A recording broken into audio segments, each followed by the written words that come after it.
গেছি কবিতার রান্নাঘরে। তো দেখো আমি কড়া বসিয়ে রেখেছি। আর দেখো আমি এই যে আজকের মাটন করব। আজকে মাটনের মধ্যে কী কী আছে দেখাচ্ছি। দেখো আলু নিয়েছি, মাটন নিয়েছি, একটা টমেটো নিয়েছি, আর রসুন আর আদা বাটা। দেখো আজ শুকনো লঙ্কা বেটে করব, পেঁয়াজ, আর এই দেখো এই যে লাল মির্চি নিয়েছি, লাল লঙ্কার গুঁড়ো, হলুদের গুঁড়ো, আর এই নুন দেবো, একটু জিরের গুঁড়ো দেবো, একটু তেজপাতা দেবো, দেখেছো দুটো তেজপাতা বার করেছি, আর গোটা গরম মশলা, গোটা গরম মশলা ফোটনে দেবো। দেখছো বন্ধুরা, এগুলো এখন আমি মিক্সির মধ্যে বাটবো। মিক্সিটা রেডি করে রেখেছি, দেখো মিক্সির মধ্যে বাটবো। এখন পেঁয়াজ বাটবো, রসুন বাটবো, আদা বাটাই ছিল, আর এটা দেবো, লঙ্কাটা দেবো।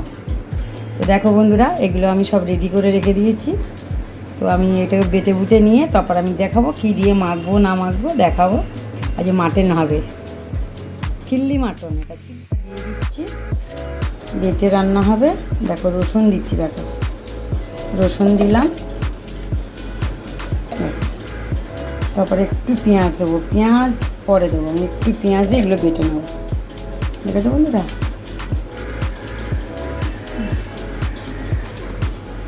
তো আমি গরম মশলাটা দিয়ে দেবো এর মধ্যে, ওটা দিয়ে রেখে দিই। গরম মশলাটা এর মধ্যে আমি দিয়ে দিচ্ছি, দিলে একসঙ্গে পেস্ট হয়ে যাবে। তো আমি বেটে নিয়ে পরে দেখাবো। কড়াইতে তেল দিয়ে দিয়েছি। তো দেখো বন্ধু, আর একটু দেবো আমি তেল। এই দেখো, এই অল্প তেল দিলাম। আচ্ছা, মাংসের মধ্যে দেখো আমি অল্প তেল দিচ্ছি মাংসের মধ্যে। তো মাংস আমি অল্প একটু নুন দেবো, একটু অল্প নুন দিচ্ছি মাংসের মধ্যে। আচ্ছা, একটু হলুদ দেবো, একটু কাশ্মীরি লঙ্কার গুঁড়ো দেবো, আর দেখেছেন বন্ধুরা আমি একটুখানি জিরের গুঁড়ো দিচ্ছি, দিলাম। আর এই যে আমি আলু ভেজে রেখেছি আর এই মশলা করে রেখেছি, দেখেছো পেঁয়াজ বাটা, এটা দেখেছো পেঁয়াজ বাটা, টমেটো বাটা, আর এটা তো আগেই দেখিয়ে দিয়েছি রসুন বাটা, আদা বাটা, এর মধ্যে লঙ্কা বাটা। তো চিল্লি মাটন হচ্ছে তো এটা। দেখো আমি 2-3 চামচ এটা দিয়ে মেখে রাখবো। একটু পেঁয়াজ বাটা দেবো, দিয়ে আমি একটু মেখে রাখবো। দেখছো বন্ধুরা, তো আমি একটুখানি চিনি ইউজ করবো, সেটা আমি কড়ার মধ্যে দেবো। চিনিটা আমি কালারটা আনার জন্য। দেখো বন্ধুরা, এটুকু আমি চিনিটা দেবো, 1 চামচে চিনি আমি দিচ্ছি, এটাও কড়ার মধ্যেই দিলাম। দেখ 1 চামচে চিনি পুরো দিলাম। তো আমি এটা দিয়েছি, দিয়ে আমি 2টো তেজপাতা ফেলে দেবো তেলের মধ্যে। তো তেল দেওয়া দিয়েছি, কেন এটা 1 কেজি মাটন, হ্যাঁ চিল্লি মাটন হচ্ছে এটা। আমি এটা মাটনটাকে আমি হাত দিয়ে মাখাচ্ছি। হাত দিয়ে মাখালে খুব ভালো মাখা যায়, মাখিয়ে রেখে দিলে ভালো হতো, কিন্তু আমার টাইম নেই, টাইমটা খুব শর্ট।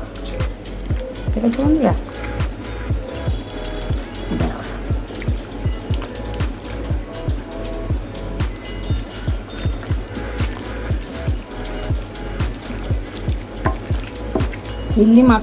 চিল্লি মাটন মানে হচ্ছে কি তোমার লঙ্কা বেটে রান্না করছি আমি। এটা একদম গুঁড়ো লঙ্কা ইউজ করলাম না। দেখো বন্ধুরা, সব আমি দেখেছো ভেজিয়ে সব রেডি করে রেখে দিয়েছি। চিনিটা আমার হয়ে গেছে। দেখো আমি পেঁয়াজ বাটাটা ছেড়ে দিলাম, আমি পুরো ছেড়ে দিলাম তেলের মধ্যে, কেন তেলটা হয়ে গেছিলো। তো দেখো তেলটা কত সুন্দর কালার হয়ে গেছিলো চিনিটা দেওয়ার পরে, তেজপাতাটা দেওয়ার পরে। তো ওটা হোক, আমি এটা মাখাই।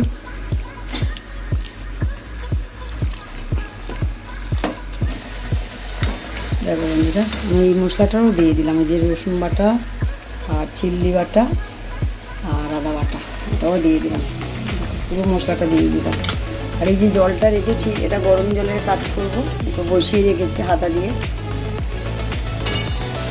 তো এটা হবে এখন, মশলাটা হতে থাক। মশলাটা না হওয়া অবধি আমি তো মাটনটা দিতে পারবো না। মশলাটা মাখিয়ে রেখেছি, আলু টালু সব ভেজে রেখেছি। তো আমি এটা পরে দেখাবো বন্ধুরা। আলু ভেজে রেখেছি, তো মাটনটা সিটি দেওয়ার পরে আমি 2টো সিটি দেওয়ার পরে ফের দেবো। একসঙ্গে দিয়েও সিটি দিতে পারি। তো দেখো বন্ধুরা আমি এটা মশলাটা করছি, আমি পরে দেখাচ্ছি। মশলাটা হয়ে গেছে কষা, দেখো মশলাটা কষা হয়ে গেছে, কত সুন্দর কালার হয়েছে দেখেছো তো, মশলা তেল ছেড়ে দিয়েছে। তো এবার আমি চিংড়ি মাটনটা দিয়ে দেবো। দেখো যে চিংড়ি মাটনগুলো আমি দিয়ে দিচ্ছি। চিংড়ি মাটনটা কড়াইতে কষে নিয়ে আমি প্রেসারে দিয়ে দেবো। তো এটা আমি কষিয়ে দেখিয়ে দিলাম, আর দেখাবো না। এবার আমি প্রেসার থেকে একবার হয়ে গেলে আমি দেখিয়ে দেবো।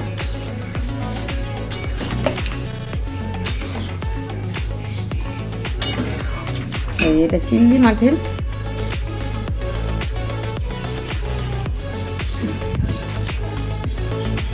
তো এটা সময় নিয়ে কষতে হবে, তাড়াতাড়ি করলে একদম খেতে ভালো লাগবে না।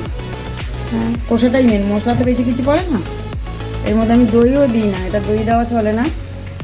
একটু সামান্য আমি যে মাটনটা ছিল এর মধ্যে, সেটার মধ্যে আমি দিলাম একটু জল। তো এটা আমি পরে দেখাচ্ছি বন্ধুরা, কষা হয়ে যাক আমি দেখাচ্ছি। মাটনটা কষা হয়ে গেছে, হ্যাঁ দেখেছো। এবার মাটনটাকে আমি এবারে দিয়ে দেবো প্রেসারের মধ্যে, দেখেছো খুব অল্প তেলে করেছি চিংড়ি মাটন।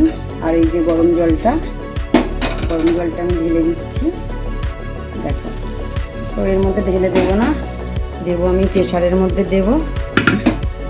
বন্ধুরা, তো আমি এটা প্রেসারে ঢেলে নিই, নিয়ে এইভাবে কষবে। কষার সঙ্গে দেখো এই যে আলুগুলো আমি দিয়ে দিলাম, হ্যাঁ দেখছো আলুগুলো আমি দিয়ে দিলাম, ভাজা ছিল। এবার জাস্ট আমি কষে আর প্রেসারে দিয়ে দেবো। দেখো চিংড়ি মাটনের দেখো জলটাও দিয়ে দিলাম, পুরোটাই দেখিয়ে দিই। দেখো এটা হচ্ছে চিংড়ি মাটন।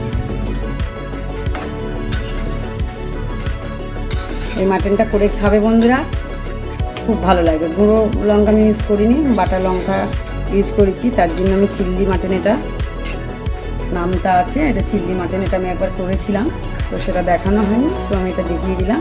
এটা প্রেসারে দেবো, সিটি মারবো, হয়ে যাওয়ার পরে বন্ধুরা আমি দেখিয়ে দেবো। ঠিক আছে, মাটনটা হয়ে গেছে দেখো প্রেসারের মধ্যে। তো আমি দেখো মাটনটা আমি নামিয়ে নিচ্ছি, একটা পাত্রের মধ্যে ঢেলে নিচ্ছি। দেখো বন্ধুরা আমি যে পাত্রটা ঢাললাম, দেখেছো মাটনটা, হ্যাঁ চিংড়ি মাটন। তো বন্ধুরা দেখো সোজাসুজি আমি তোমাকে রেসিপিটা দেখিয়ে দিয়েছি। তো আমি গুঁড়ো লঙ্কা ইউজ করিনি, বাটা লঙ্কা দিয়ে ইউজ করেছি, হলুদ দিয়েছিলাম, যা দাওয়াত দেখিয়ে দিয়েছি রেসিপিটা। তো বন্ধুরা ভালো লাগলে আমাকে সাপোর্ট করো, পাশে থেকো, আমাকে লাইক দিও। নমস্কার বন্ধুরা, কবিতা রান্নাঘর।